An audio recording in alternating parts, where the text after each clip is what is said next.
आतापर्यंतचे आमचे शत्रू आणि आतापासूनचे दोस्त उत्तमराव, त्याचप्रमाणे आमचे पहिल्यापासूनचे वस्तात सगळे मागावर उभं राहिलेले, पुढे बसलेले सर्व नेत्या मंडळी, त्याला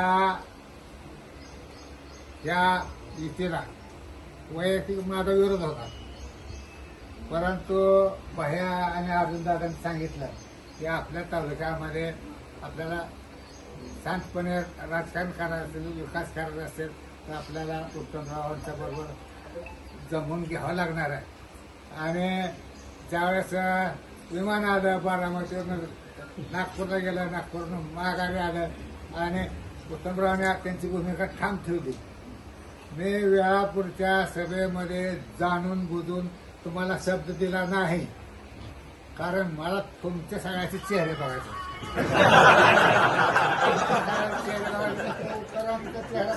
काय करायचं मला समजलं, पण मला समोर आला तर एखादा माणूस हे आपला कार्यकर्ता आहे म्हणून तुमचे सगळे चेहरे पाहायचे होते, म्हणून मी त्याला शब्द दिला. आता त्या आम्हाला जर उदाहरण दिलं मी, त्याला कारण आहे काय की मला एवढे सांगायचं होतं की माझा एक सर्वसाधारण कार्यकर्ता आहे, त्या कार्यकर्त्याला मी दिलेला शब्द पाळतो. मला उत्तमरावला दिलेला शब्द मी का नाही पाळणार? निश्चितपणे आम्ही पाळू. हे शब्द असा आहे की येत्या असेंब्ली निवडणुकीमध्ये उत्तमरावांना पूर्णपणे आमचा पाठिंबा राहील. फक्त आठ एकच आहे की पक्षातून अर्ज असला पाहिजे किंवा अपक्ष. दुसरा पक्ष तुम्ही म्हणाला कमळ घ्या, आम्ही नाही येणार, आम्ही नाही येणार. तुम्ही तुतारी घेतली तर 100%, अपक्ष उभं राहिला 100%. आणि दुसरं असं की एखादा फॉर्म नाही भरला काय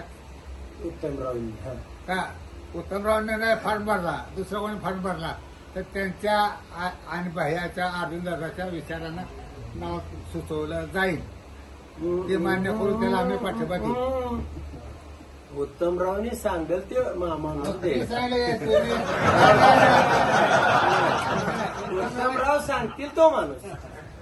आपण विचार करू नाही विचार करू, पण उत्तमराव सांगतील तो. बरोबर आहे. 3 पैकी तुम्ही कुठलाही सांगा, मी सांगतोय 3, पण त्यापैकी उत्तमराव सांगतील तोच. अर्जुनदादा कशाला मध्ये अजून उत्तमराव 3 नावं सांगतील, त्यापैकी कोणताही एक काढू.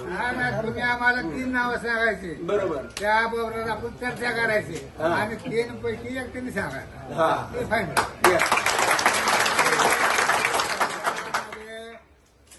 मला तुमच्या सगळ्यांचे चेहरे पाहिजे होते, म्हणूनच तुम्ही सांगितलं मला ह्या 2 रस्त्याला शब्द दिला. मला शेंडी नाही, शेंडी नाही वाजता आम्ही काम केलं पहिलं, बरोबर आहे का नाही? त्यामुळं मी मुद्दाम त्यांच्याशी बोललो नाही. आता खुलासा झाला का खुलासा? संख्या आहे, फक्त दिलेला शब्द तुम्ही पाळायचा, आम्ही कार्यकर्ता 100% चार्जिंग झाला. नाही 100% झालं पाहिजे वाजता. आता हे आम्ही सभापती केलं आणि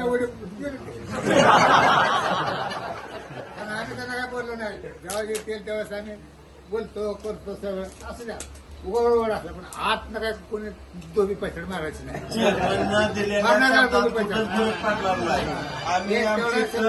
सगळं लावून काम करू. चेअरमन दिलेल्या शब्दात कुठं फरक नाही अंधार पत्ता मारायचा नाही. आम्ही आलोय तर ओपन आलोय आणि काम केलं तर ओपन पाहिलं होतं म्हणून वेळापूरला सांगितलं नाही. वेळापूरला म्हणलं होतं आपण बसायचं, एवढ्यासाठीच सांगितलं होतं. आपण सगळ्यांनी मिळून काम करायचं. निश्चितपणे उत्तमरावला मी धन्यवाद देणार आहे की आता 40 वर्षाचे आपले जे काय मतभेद होते ते मतभेद मिटले. आज बोलायला बरंच होतं, पण मला लग्नाला जायचं आणि तुम्ही शब्द दिलाय मानकेकर आलं लक्षात. तुम्ही लक्ष दिला, तुम्ही आम्हाला फार वेळाच धक्का दिलाय.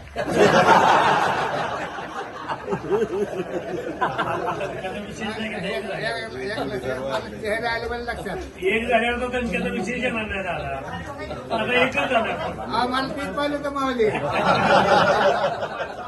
आम्हाला कुठं हे काय हे तर आमच्या आता पाठीत असल्या माणसाला हुडकून काढत असतो कुठला सुद्धा आता अर्जुन दादाकडे भैयाकडे येते सगळी माणसं पण माझ्याकडे तसली माणसं कोणीच नाही येत.